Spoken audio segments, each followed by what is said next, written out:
Good evening. Welcome to South Asia Newsline. I'm Yeshichanzon. Here are the top stories we are tracking for you on Tuesday, the 5th of October.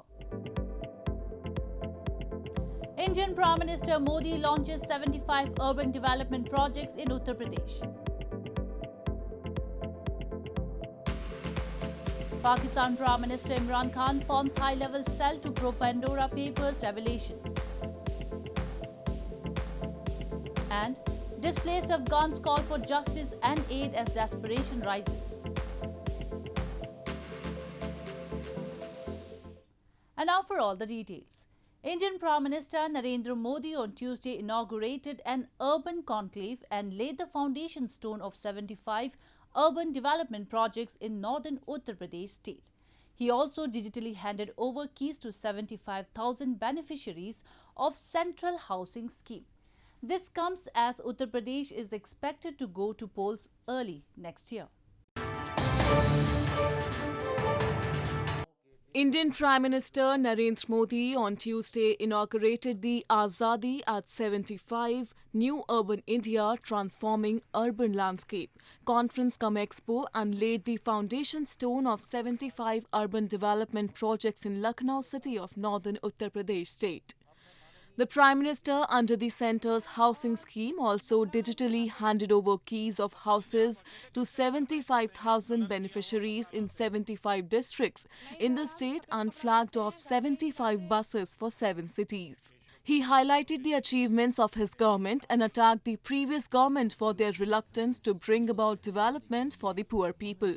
The event is being held as Uttar Pradesh is expected to go to polls early next year. PM Awas Yojana के तहत शहरों में 1,13,00,000 से ज्यादा घरों के निर्माण की मंजूरी दी। कहां 13 लाख और कहां 1,13,00,000।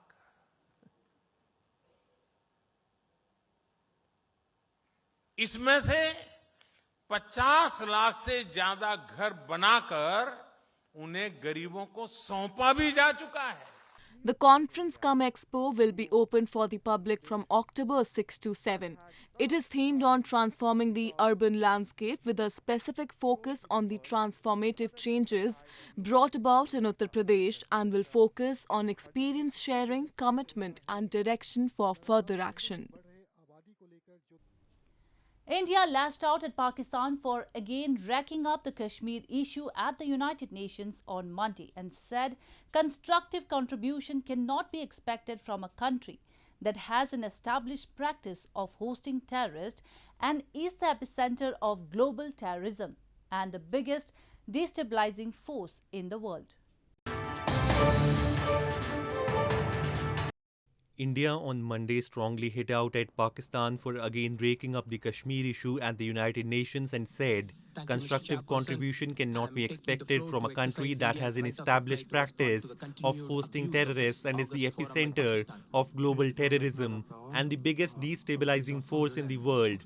Counselor in India's permanent mission to the UN, A. Amarnath, in a right of reply said the UN should categorically reject Pakistan's nefarious and vicious designs and hold it to account and not let it abuse UN platforms for spreading disinformation, hate and incite violence.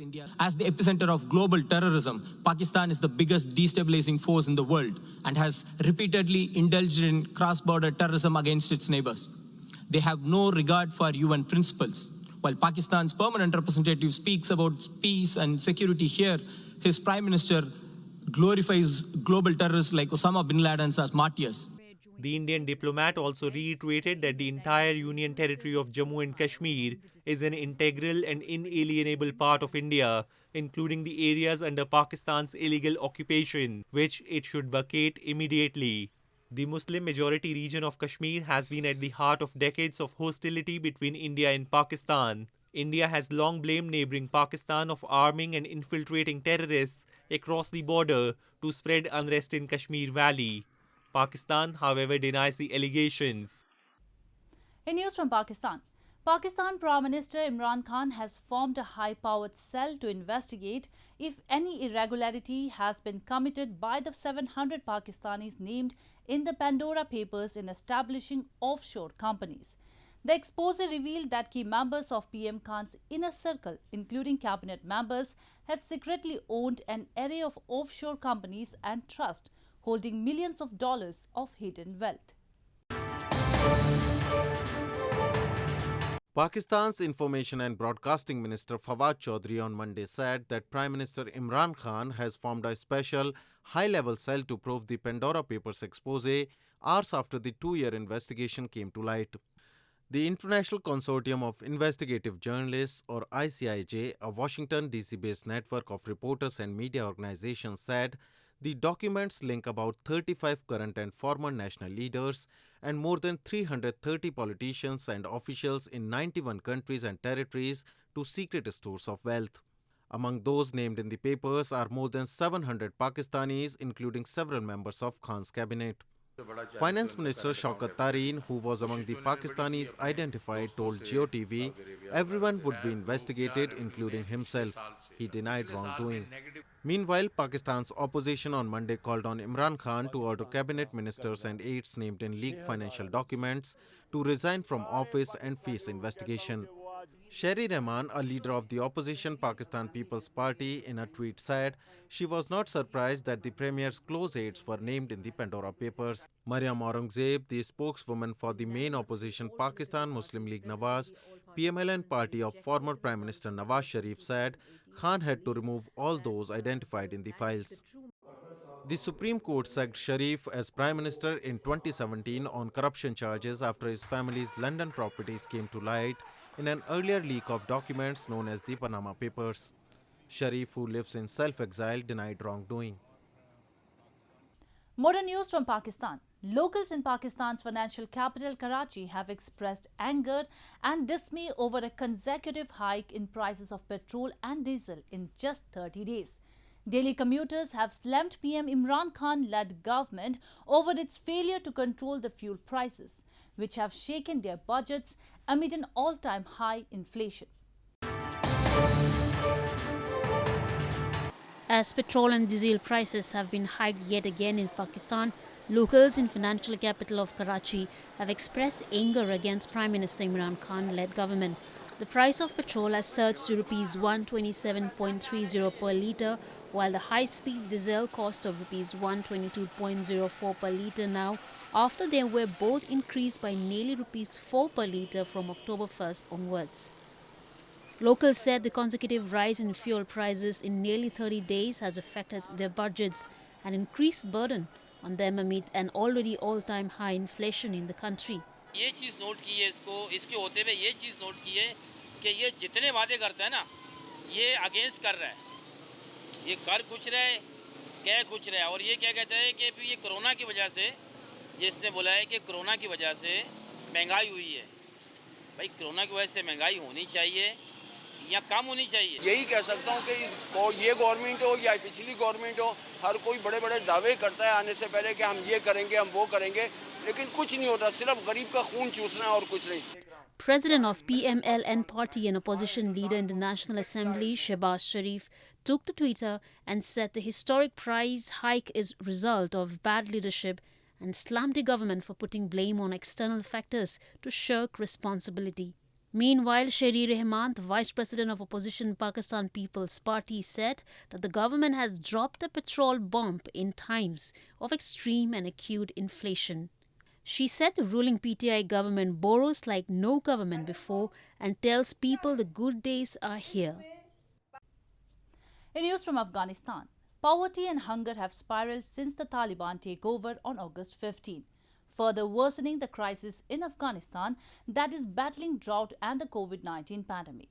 As desperation soars, Afghans displaced by conflict say they have not received any aid from anyone and are calling on the United Nations and the international community for help.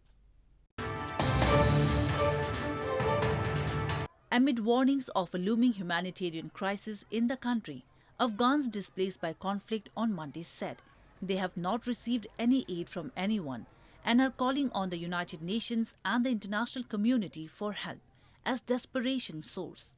Families rendered homeless following the Taliban's takeover on August 15 have taken to setting up tents in a park in capital Kabul.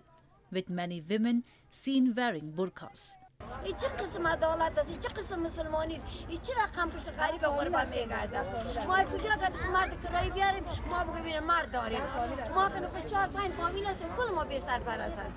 Poverty and hunger have spiraled since the Taliban takeover, further worsening the crisis in a country that is battling drought and the COVID-19 pandemic.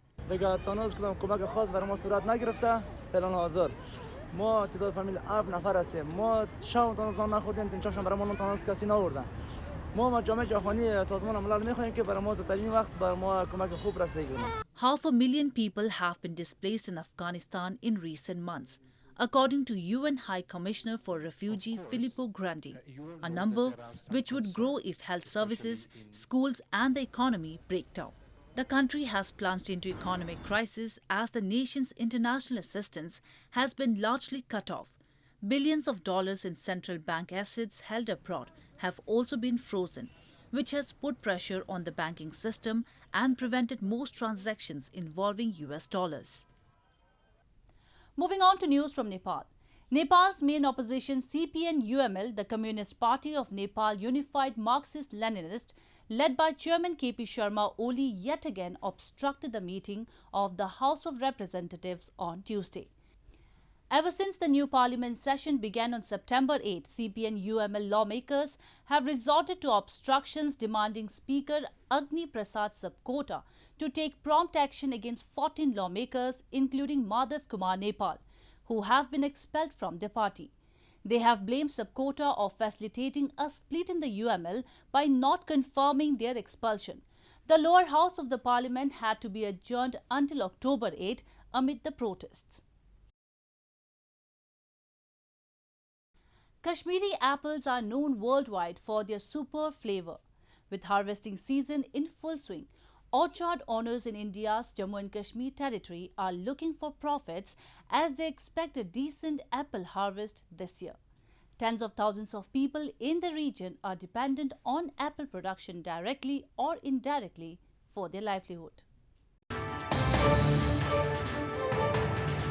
Apple growers in India's northern Jammu and Kashmir territory are busy picking the fruits of their hard work and are all set to ship out their produce across the country. They are looking for profits as they expect a decent apple harvest this year. However, climate conditions have resulted in decent harvest as compared to previous year, an apple grower said. पिछले साल थोड़ा ठीक ही था, इस साल बारिश की वजह से थोड़ा कम ही रह गया था। शुक्र अल्लाह का, जो भी है तो ठीक ही है। ये यहाँ से बेचते हैं, हम दिल्ली भी बेचते हैं, मुंबई भी बेचते हैं, बेंगलोर भी बेचते हैं, जिधर चाहेंगे वहाँ बेच सकते हैं Kashmir. Some of the districts of the region, Shopian, Baramulla and Ganderbal, especially famous for their apples, have already sent out some of the season's early varieties to local markets. Apples are harvested, graded according to their size and quality, and finally packed in cartons for sale. इस time भी मतलब हम गांधरबल से हैं, तो यहाँ से भी मतलब बहुत सारे ऐसे मतलब सेब निकलते हैं, जिसकी वजह से ये थोड़ा माना जाना। इसका तो मेन जो है वो शिपियन है, शिपियन से भी बहुत सारे ज़्यादा अच्छे सेब निकलते हैं। तो इस टाइम सेब का ये सीजन चल रहा है, तो सेब उतार रहे हैं। Jammu and Kashmir is India's largest apple producing region, and along with Himachal Pradesh state is known as the apple ball of India.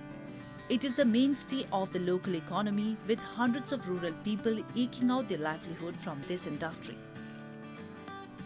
Well, that's the way it was in South Asia this evening. Before we conclude the top stories once again. Indian Prime Minister Modi launches 75 urban development projects in Uttar Pradesh. Pakistan Prime Minister Imran Khan forms high-level cell to probe Pandora Papers revelations. And displaced Afghans call for justice and aid as desperation rises. Now our viewers can watch the show on SouthAsiaNewsline.com. You can also visit us on Facebook.com/AsAsiaNewsline and follow us on Twitter @AsAsiaNewsline. That's all in tonight's edition. We will see you same time tomorrow. Good night.